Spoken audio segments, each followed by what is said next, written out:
Então, você deixou no último episódio o PNT no ar. Explica pra gente o que é o PNT, Kleber.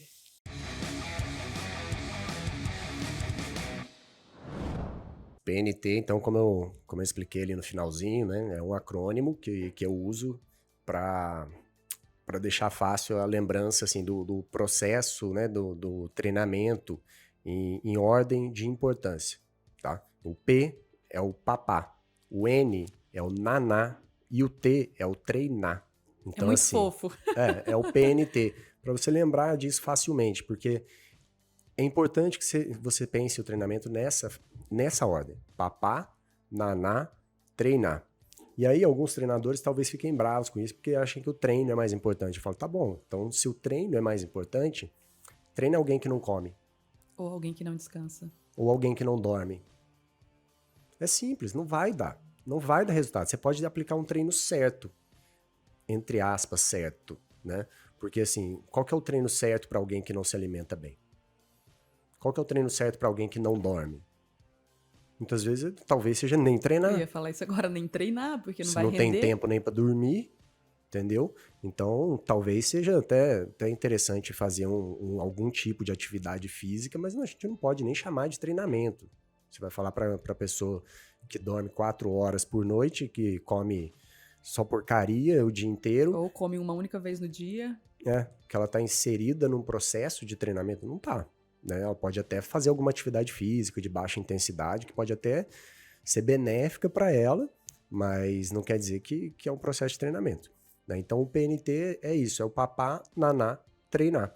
Tá? E nessa ordem, para você estar sempre atento à sua alimentação, ao descanso, né? Ao sono, e depois você vai pensar no treinamento, porque o treinamento, como eu mencionei no episódio anterior, o treinamento ele tem que estar adequado àquela pessoa que você está treinando, naquele contexto que você está treinando, para o esporte que você está treinando e o objetivo para o qual você está treinando.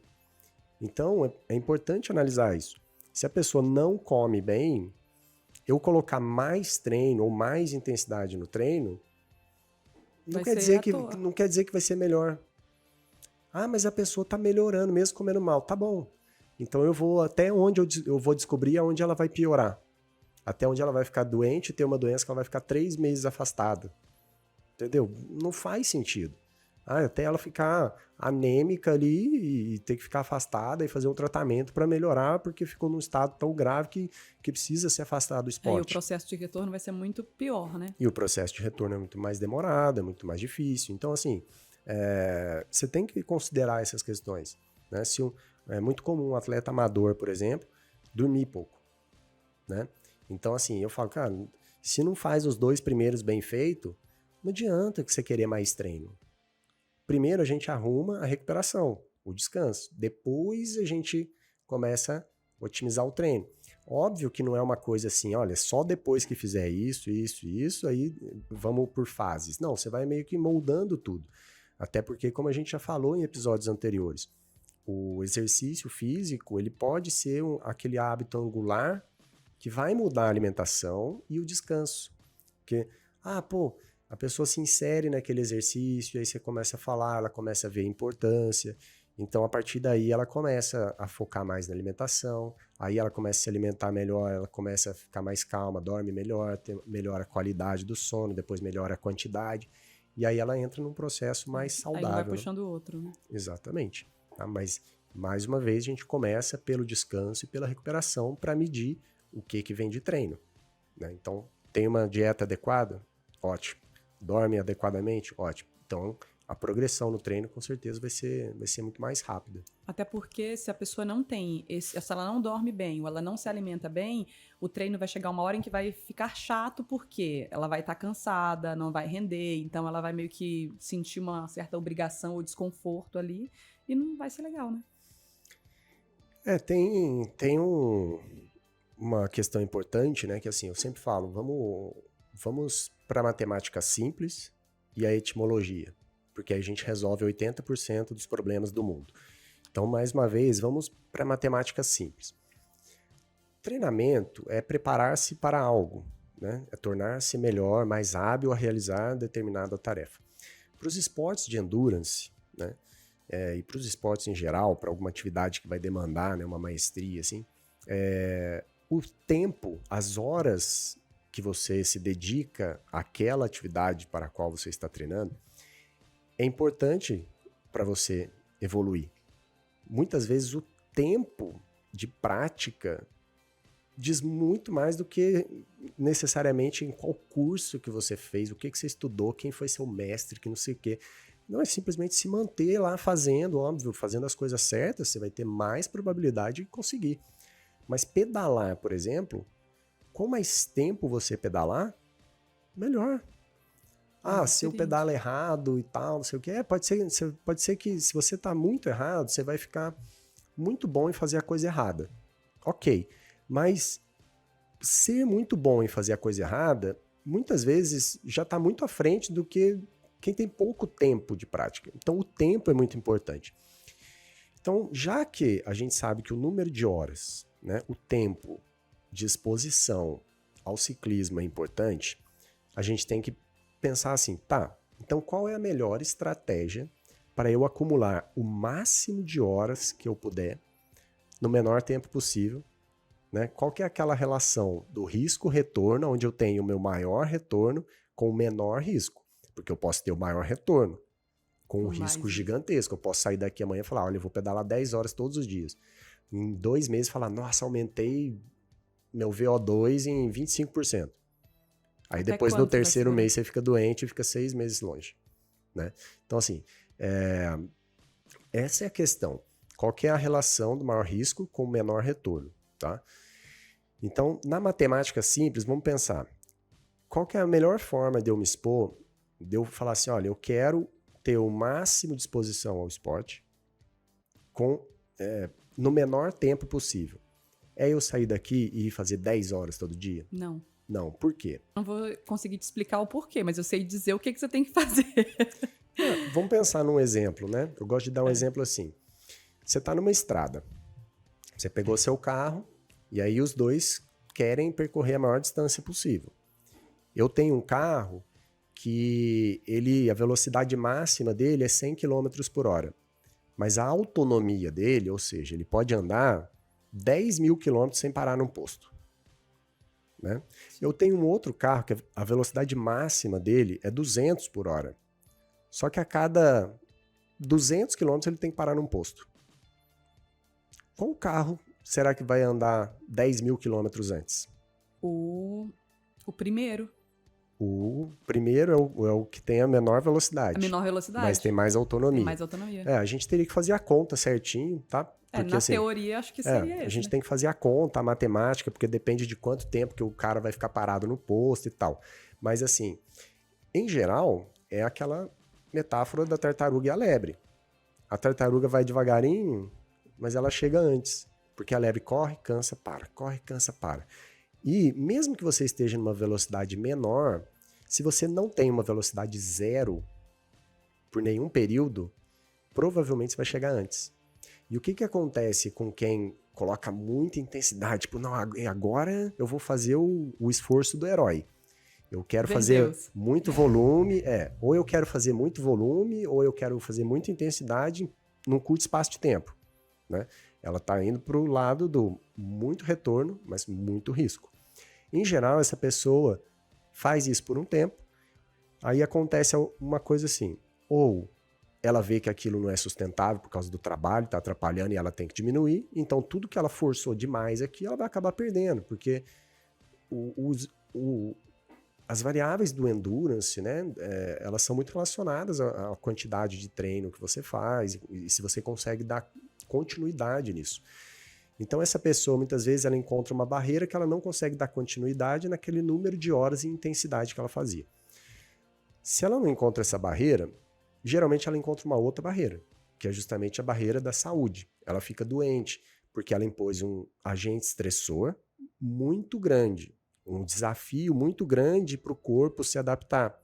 Então eu falei no episódio anterior, o agente estressor, a magnitude desse agente tem que estar numa altura, numa magnitude que o corpo ele seja desafiado, mas que ele consiga responder.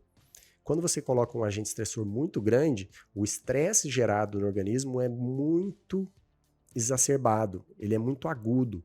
E aí o corpo ele precisa de um tempo muito grande para se recuperar. E quando você não tira aquele estresse, é onde o organismo ele fica... Entra em tipo colapso. Não é bem um colapso, mas ele começa a se desligar, né? Ele fala assim, cara, tá muito. E aí você começa a ter queda na performance e tal, e até que, assim, você vai acabar fatalmente ficando doente. E você vai ficar doente, é uma gripezinha, é uma lesãozinha aqui, é outra ali, você começa a ficar doente recorrentemente. E isso vai fazendo o quê? Mais uma vez, a tartaruga e a lebre. Eu fui lá, fiz 50 horas de treino. Fiz o esforço do herói. Num mês eu fiz 50 horas de treino, em 30 dias. O outro fez só 30 em 30 dias, 1 hora por dia. Um fez 1 hora, o outro fez 2, vamos arredondar. Fez o dobro. Só que, no 31º dia, aquele que fez 2 horas ficou doente. O outro permanece lá. Uma gripe normal, tá?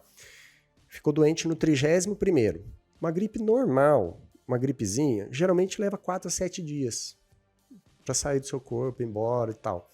Só que, quando você fica doente, você percebe que uns 2, 3 dias antes você já tá... meio mole. Mais ou menos. E aí, tem esses 4 a 7 dias depois para você falar, nossa, tô melhor. E depois que você fala, tô melhor, tem mais uns 7 a 10 dias para você voltar ao estágio em que você estava antes daqueles 2, 3 dias que você começou a sentir que estava doente. Ou seja, nessa brincadeira, você perdeu uns 12 dias, 12 a 15 dias. E o cara que tá vindo ali com 1 hora por dia, tá saudável. Aí ele ganha. Ele tá ganhando. Esses 12 dias aqui que você não fez nada ou fez com baixa qualidade, ele tá indo com qualidade, gerando adaptação, gerando o sinal que é necessário gerar para o corpo se adaptar na direção que eu quero. E é nessas horas que você não está conseguindo fazer nada, que a tartaruga vem te passando. E ela vem te passando. Por isso que lá na frente, quando a gente olha para as categorias Master, por exemplo, Master B2, Master C1, né? Esses atletas com 45, 50 anos, você vê várias pessoas que nunca foram referências em nenhuma categoria, nem de base, nem profissional, nem sub-30, nem Master A, e começam a se destacar. Por quê? Porque eles não pararam. Porque eles simplesmente continuaram. Os outros, caí, me machuquei, eu fiquei doente assim, eu fiquei doente assado, aí eu larguei por causa de trabalho, de família, tô voltando agora. Então, às vezes, o cara que tá lá na frente na Master C, na Master B2, simplesmente ele levou aquilo por mais tempo do que todo mundo, né? Por quê? Eu tô aqui fazendo o meu, tranquilo. Aquele cara que tá se deslocando de casa pro trabalho 1 hora todo dia devagarinho, mas ele 2 horas por dia, 1 hora por dia, dá 365 no ano. Que ele tem os dias de folga, que seja 250. Mas em 10 anos são 2.500, né? Então ele vai somando, ele vai somando, ele vai somando e vai colocando na conta bancária. Então, isso é importante, sempre esse manejo, né, da magnitude, essa matemática simples já explica muita coisa, o porquê que é importante a gente ter esse equilíbrio da recuperação, do descanso com o treinamento. Porque na matemática a gente chega na resposta. Se eu preciso de mais tempo de exposição, qual que é a melhor estratégia? Se eu corro muito, eu tenho essas paradas forçadas.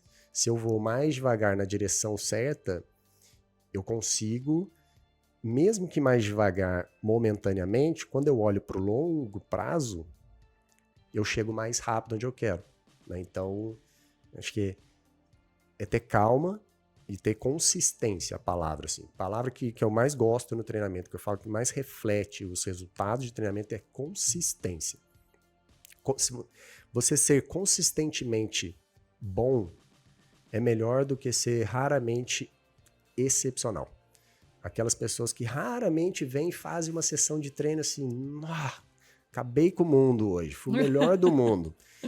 Geralmente são pessoas que não vão, porque elas dependem de um momento de motivação extrema para vir e fazer uma puta sessão. Agora, aquelas que vêm e consistentemente fazem sessões de treino boas o suficiente para gerar adaptação e se alimentam bem e dormem bem, essas aí no longo prazo, depois de 3, 4 anos treinando, são aqueles atletas que eu vejo e falo, cara, agora entrou. E aí quando sobe o patamar de performance, o piso de performance fica tão elevado que é maior do que o antigo teto. Então elas andam o ano inteiro num patamar de forma que coloca elas sempre brigando na ponta. E aí quando vem o momento da gente fazer os esforços heróicos, é onde ela, sobe a performance. Aí a gente vai buscando outro patamar, né? E assim vai seguindo.